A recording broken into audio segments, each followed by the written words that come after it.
오늘 저희가 함께 묵상할 말씀은 시편 1편입니다. 시편 1편 1절부터 6절이죠. 우리 같이 교독하겠습니다.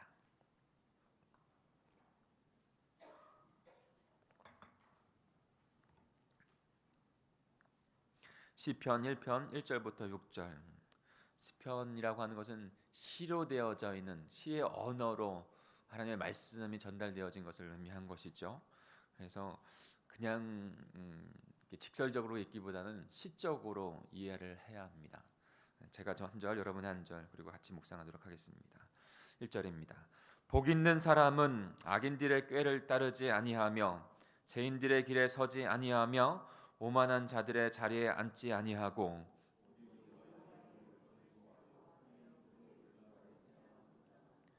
그는 시냇가에 심은 나무가 철을 따라 열매를 맺으며 그 잎사귀가 마르지 아니함 같으니 그가 하는 모든 일이 다 형통하리로다. 그러므로 악인들은 심판을 견디지 못하며 죄인들이 의인의 모임에 들지 못하리로다. 무릇 의인들의 길은 여호와께서 인정하시나 악인들의 길은 망하리로다. 아멘. 우리 같이 묵상하겠습니다.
우리 시를 읽는 마음 기분으로 그런 형식으로 생각하시고 1절을 한번 같이 한번 읽어볼까요? 시를 읽는다는 생각을 가지고 한번 읽겠습니다. 시작. 복 있는 사람은 악인들의 꾀를 따르지 아니하며 죄인들의 길에 서지 아니하며 오만한 자들의 자리에 앉지 아니하고. 그러면 시 하면은 뭐가 떠올라오세요? 학창 시절 때 시를 이렇게 배우기도 하지 않습니까? 그래서 시는 운율이 있고 또 이미지적인 언어고 뭐 그런 이야기들을 이렇게 하죠. 유진 피터슨이라고 하는 목사님이 목회자의 영성이라는 책에서 이렇게 말을 했습니다. 하나님의 말씀은 시적이라는 거예요. 시는 근원적인 언어다라고 말씀했습니다. 그래서 시인은 어떠한 정보를 전달을 우선으로 목적으로 하는 것이 아니라 관계를 만들어가고 아름다움을 이루고 진리를 형성하기 위해서 그렇게 시적으로 언어로 그렇게 말씀을 이루어갔다는 것입니다. 성경은 많은 부분 시로 되어져 있어요. 시편이 시로 되어져 있고 묵시 문학이라고 해서 묵시라고 하는 건 요한계시록 그 다음에 다니엘서 같은 특별히 더 그런 것이죠. 어떤 시적인 언어로 되어져 있는 것이에요. 그래서 시적인 언어를 이해하지 않으면 성경을 정확하게 해석하고 이해할 수 없다는 것과 또 마찬가지입니다. 그래서 그분이 목회자의 영성이라고 하는 것에서 그분이 목회자다 이런 별명을 갖고 계신 분인데 그분이 목회자의 소명 가운데 시를 이해하는 것 이것이 목회자의 소명이다 이렇게 또 말씀을 하시더라고요. 그래서 시편이나 묵시록 책들을 읽을 때 시의 형식을 이해하는 것이 참으로 중요하다는 것이죠. 그래서 이미지적으로 운율을 가지고 또 은율을 사용해서 하나님의 말씀을 전달하고 있기 때문에 그렇게 풍성한 내용들이 시편이나 말씀들이 있기 때문에 그것을 통해서 하나님의 말씀을 깨달아야 한다는 것이죠. 그래서 이를 통해서 하나님의 그분의 말씀을 더 풍부하게 경험할 수 있게 되는 것입니다. 이를 통해서 하나님의 말씀을 풍성하게 기도로 하나님 앞에 올려드릴 수 있는 자가 되는 것이죠. 그래서 하나님과의 깊은 관계가 더 돈독해질 수 있는 그런 시 언어를 통해서 우리에게 전달되어진 하나님의 말씀을 깨닫고 또 우리도 하나님의 언어로 주님 앞에 그렇게 기도해야 한다는 것이죠. 시편을 묵상하면서 그 하나님을 향한 그 이미지와 하나님을 향한 그런 나의 상상의 진리의 상상의 풍성함이 있어야 한다는 것을 말씀해 주고 있어요. 그래서 그분은 이렇게 말을 하더라고요. 성경의 지식은 잔해보다는 운해에 저장되어 있다라는 거예요. 잔해보다는 운해에 저장되어 있다. 그런 것이죠. 직설적이고 그런 합리적인 어떤 그런 지식이 전달되어진 것보다 하나님을 향한 시적인 언어로 우리에게 인식되어지고 또 그렇게 하나님 앞에 기도를 올려진다는 것이죠. 그래서 변증적 논쟁을 위한 그런 지식을 쌓는 것보다 그 변증적으로 이렇게 하나님을 따지려고 하는 것들이 많이 있잖아요. 그래서 왜 이러냐 이렇게 따지는 그러나 하나님의 말씀은 따지는 것이 아니라 믿음으로 받아들이게 되어지고 그 하나님의 향한 그 믿음이 우리에게 어떤 뭐라고 말할까요? 우리가 그릴 수 있는 그려볼 수 있는 상상을 그려볼 수 있는 그 하나님 그래서 그 기도로 주님 앞에 나아가는 그런 지식이라는 것이죠. 하나님을 향한 지식. 분명히 교리적인 지식도 우리에게 분명히 필요합니다. 그래서 그것이 딱 우리에게 각인되어야 되는 부분도 필요하지만 이런 시적인 언어 안에서의 하나님을 바라보고 하나님을 그려볼 수 있고 그리고 그분을 만나고 경험하여 그분 앞에 기도하는 그 풍부한 지식을 얻는 것 또한도 우리에게 너무나 중요한 것입니다. 그래서 시편을 그런 관점에서 우리가 묵상하고 나아가게 되는 것이죠. 오늘 말씀에서 복 있는 사람은 어떤 사람인가를 시편 기자가 우리에게 말씀해 주고 있습니다. 저는 시편 1편을 참 개인적으로는 좋아합니다. 왜냐하면 하나님의 우리에게 주시는 그 언약과 그 언약으로 말미암아 성취되어지는 그 모습을 시편이라고 하는 그런 언어로 아름다운 언어로 이미지적으로 우리에게 잘 설명하고 보여주고 있기 때문에 그래요. 이 읽기만 해도 그것이 그려지고 그리고 어떠한 삶이다라는 것이 느껴지기 때문에 참 마음이 평안하고 그 다음에 은혜가 되어지는 것이죠. 시편 기자는 구체적으로 복 있는 사람이다라고 표현을 하면서 어떠한 사람이 행복한 사람인가, 하나님의 백성이 어떠한 모습으로 살아가는가, 그럴 때 행복한 복된 사람이 되는가 우리들에게 표현해주고 있는 것이죠. 1편 1절에 보면 복 있는 사람은 악인들의 꾀를 따르지 아니하며 죄인들의 길에 서지 아니하며 오만한 자들의 자리에 앉지 아니하고. 여러분 한번 상상을 한번 해보세요. 그러니까 이 한 사람이 있는데 그 사람의 지금의 모습 상상을 하면서 이미지를 그리면서 이 시편의 말씀들을 저희가 같이 묵상했으면 좋겠어요. 부정적인 모습으로 부정적으로 몸을 하지 않아야 된다고 하는 그 모습을 가진 사람인 것이죠. 복 있는 사람은요, 악인들의 꾀를 따르지 않는 사람입니다. 죄인들의 길에 서지 않는 사람입니다. 그리고 오만한 자들의 자리에 앉지 아니하는 자예요. 그러니까 이 모든 그 불행할 수 있는 그 조건들을 벗어난 행복의 조건으로 나아갈 수 있는 자의 모습을 갖춘 자, 이것이 하나님께서 이루시려고 하는, 하나님께서 세우시려고 하는 복이 있는 사람이라는 것이죠. 생각해 보세요. 술, 담배 하는 것이 우리의 건강에 좋지 않잖아요. 그러니까 그것에 들어가 있는 사람, 그 범죄에 들어가 있는 사람보다 그렇지 않은 사람이 훨씬 더 건강한 것은 자명한 사실입니다. 하나님의 말씀 안에, 하나님의 은혜 안에 그 말씀, 우리를 선하게 인도하시는 그 말씀 안에 우리가 살아가게 하는 그 사람, 그 살아가는 사람, 그 사람이 더 행복하게 살아가는 건 그것은 자명한 사실인 거예요. 그렇지 아니한 세상의 습관에 따라 살아가는 사람이 더 불행하게 살아가는 것은 자명한 사실인 것이죠. 그런데 복 있는 사람은 하나님을 믿은 백성으로서 하나님께서 행복하게 살아가게 할 조건으로 살아가고 또한 더 살아가지 않아야 할 조건으로 살아가지 아니하는 자라는 뜻을 의미해 주고 있는 것입니다. 우리 같이 2절을 같이 한번 읽어볼까요? 2절입니다. 시작. 오직 여호와의 율법을 즐거워하여 그의 율법을 주야로 묵상하는도다. 네. 그 하나님 복 있는 자는 하지 않아야 될 것을 하지 않는 자. 예.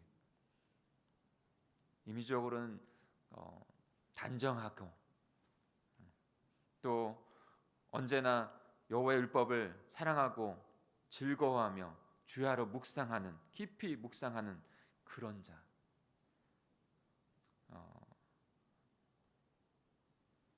하나님께서 원하시는 그런 곳으로 가서 주님과 함께 동행하고 함께 깊은 교제를 나누는 사람, 그와 같은 이미지가 있는 거예요. 어둠을 하지 않아야 될 것들을 아는 것도 중요하지만 더 중요한 것은요, 빛 안으로 다가서는 것입니다. 빛 안으로 하나님의 백성으로 복 있는 사람이 되어지면 저절로 어둠은 떠나가게 되어 있는 거예요. 말씀이신 예수님 앞에 매 순간 나오는 것이고 하나님 말씀 앞에 매 순간 나오는 것입니다. 하나님의 말씀을 주야로 밤낮으로 그분의 말씀을 묵상하고 읽고 그분의 말씀을 삼가하며 묵상하며 주님의 말씀 안에 깊은 교제를 주님과 함께 나누는 것이죠. 깊이 생각하면서 그분의 말씀이 내 삶 가운데 녹아져서 나의 삶으로 나타날 수 있게, 그 사람이 복 있는 사람이 되는 것이죠. 그래서 그 말씀을 더 사랑하고 깊이 묵상하는 자, 삶에서 그 말씀들이 드러나는 자, 그가 바로 복 있는 자다라고 말씀해 주고 있습니다. 하나님의 말씀이 우리를 그렇게 복된 모습으로 이끌어가는 귀한 능력 있는 말씀인 줄 믿습니다. 우리 3절을 같이 한번 읽어볼까요? 3절입니다. 시작. 그는 시냇가에 심은 나무가 철을 따라 열매를 맺으며 그 잎사귀가 마르지 아니함 같으니 그가 하는 모든 일이 다 형통하리로다. 네.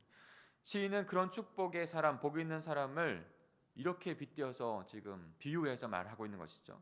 그는 마치 시냇가에 심은 나무 같은 사람이다라는 거예요. 시냇가에 심긴 나무 같은 사람.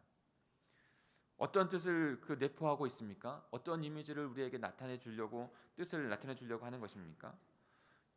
나무가 생존하기 위해서 가장 필요한 것 중에 하나가 햇빛도 있지만 반드시 필요한 것이 수분인 것이죠.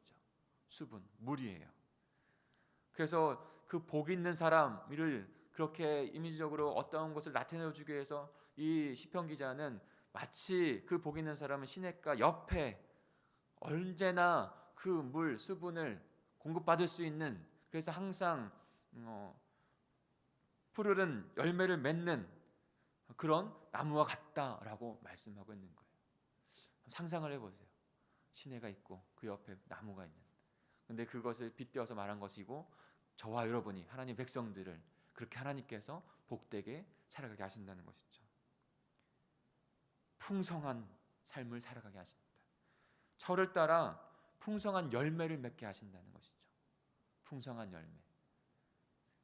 그래서 그 풍성한 열매로 복된 삶을 살아가고 또 나누어 주고 언제나 다른 사람들에게 아름다운 보기 좋은 그 모습들로 다가서게 하는,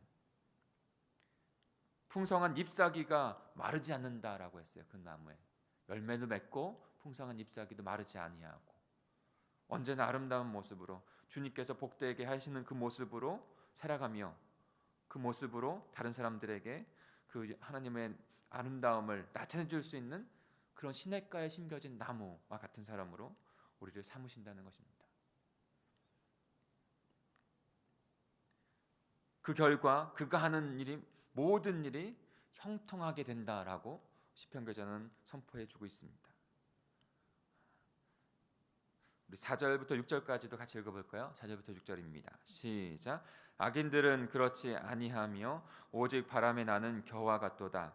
그러므로 악인들은 심판을 견디지 못하며 죄인들이 의인들의 모임에 들지 못하리로다. 무릇 의인들의 길은 여호와께서 인정하시나 악인들의 길은 망하리로다. 아멘. 4절 이렇게 1절부터 6절까지 다 읽으면서도 이게 시편 기자 시로 적어졌기 때문에 이게 은율이 느껴지지 않았어요. 반복되어지는 그런 구들이 느껴집니다. 그러면서 거기에 내용을 담아서 이미지를 그리면서 우리에게 그 말씀을 더 풍성하게, 하나님의 말씀을 풍성하게 주고 있는 것이죠. 악인들의 길은 망하는 길이다라고 말하고 있습니다. 그리고 그 악인의 길은 결국에는 심판되어질 수밖에 없다 말씀하고 있는 것이죠. 그러나 복된 사람, 의인의 길, 그는 사는 길이요 심판에 이르지 아니하는 길이다라고 말씀해 주고 있습니다. 복 있는 자는 악인의 길을 떠나고 말씀을 주야로 기뻐하는 자로, 그래서 언제나 시냇가에 심겨진 그 나무와 같이 풍성한 열매와 풍성한 잎사귀를 나타내며 살아가는 복된 자로 삼으신다고 그렇게 말씀해 주고 있는 것입니다. 사랑하는 성도 여러분, 저와 여러분은 하나님께서 이 땅 가운데 세우신 축복, 시냇가에 심겨진 나무와 같은 그런 축복된 인생들인 줄 믿습니다. 오늘도 그 주님의 말씀 앞에 오늘 우리들에게 깨닫게 해주시는 그 은혜, 우리를 만들어 가시려고 하는 그 모습을 상상하십시오. 그리고 그려보십시오. 하나님께서 그렇게 우리에게 언약해 주셨고 그렇게 우리를 빚어가고 계십니다.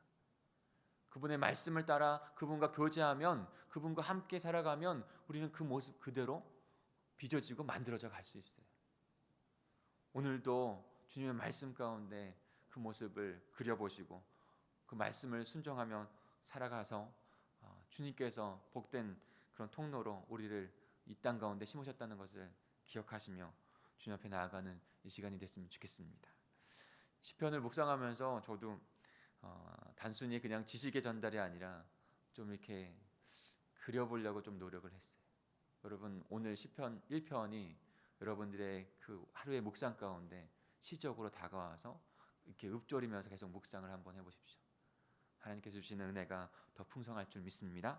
우리 같이 기도하겠습니다.